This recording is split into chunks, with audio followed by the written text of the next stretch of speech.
আপনার কি one tap লাগছে না? हाँ भाई हाँ। আপনিও কি এনিমিদের সামনে গিয়ে মরে যাচ্ছেন? हाँ भाई हाँ। আসুন, আপনার গেমের সেনসিটিভিটি আমি ঠিক করে দিচ্ছি। अभी मजा आएगा ना भिड़ो। এরপরে শুধু হেডশটই লাগবে আর কোনো রিকোয়েল করবে না। झूठ बोल रहा है।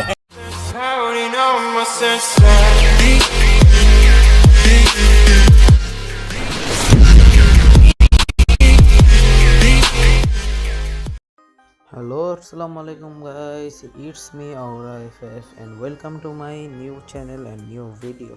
তো কেমন আছেন আপনারা? আশা করি ভালো আছেন। আল্লাহর রহমতে আমিও অনেক ভালো আছি। আজকে আপনাদের দেখাবো আমি সব ফোনের সেনসিটিভিটি। এই সেনসিটিভিটি লাগালে আপনাদের সকল মোবাইলে হেডশট লাগবে। তো চলেন আপনাদের আমি সেটিংসটা দেখায় ফেলি। তো ফার্স্ট অফ অল চলে যাবেন ফ্রি ফায়ারে। এখন এসে পড়েছি ফ্রি ফায়ারে। এখন যেতে হবে সেটিংসে ক্লিক করে দিলাম। ক্লিক করে এখন সেন্সিটিভিটিতে গিয়ে ঠিক করতে হবে। আমার সেন্সিটিভিটি এখন তো ঠিক নেই। এখন এখানে রাখতে হবে এটা 100, এটাকে রাখতে হবে এখন 80, 85, 80 এরকম রাখলে চলবে। আর এটা 70, 70 রাখতে হবে। 70 পরে 55, 55 পরে 70 করে দিলে এটা হবে 70, এরকম রাখলে হবে। 70 রাখলেও হবে।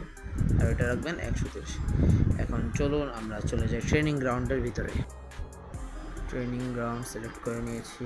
এখন চলে যাচ্ছি ট্রেনিং গ্রাউন্ডে আসার পর আমি নিয়ে নিচ্ছি এখন শটগানের ভিতরে যে M887 আর একটা ডেজার্ট। এখন এগুলো নেওয়ার পর এখন আপনাদেরকে দেখে একটু রিকোয়েল করবে না, ঠিক আছে? এখানে একদম দেখাচ্ছি, এই দেখেন শুধু লাল। মাঝে মাঝে একটু রিকোয়েল করবে, ওটা সমস্যা নেই, বাট এত সুন্দর হেডশট লাগে এটাই বেশি। দেখতে অনেক সুন্দর হেডশট লাগছে। আজকের জন্য এ পর্যন্তই, গুড বাই। अब अगर तुम लोग नए हो तो सब्सक्राइब करो, वो जो लाल वाला बटन है उसके साथ स्कैम करो या फिर महफिल जमाओ, मुझे नहीं पता, बस क्लिक हो जाना चाहिए।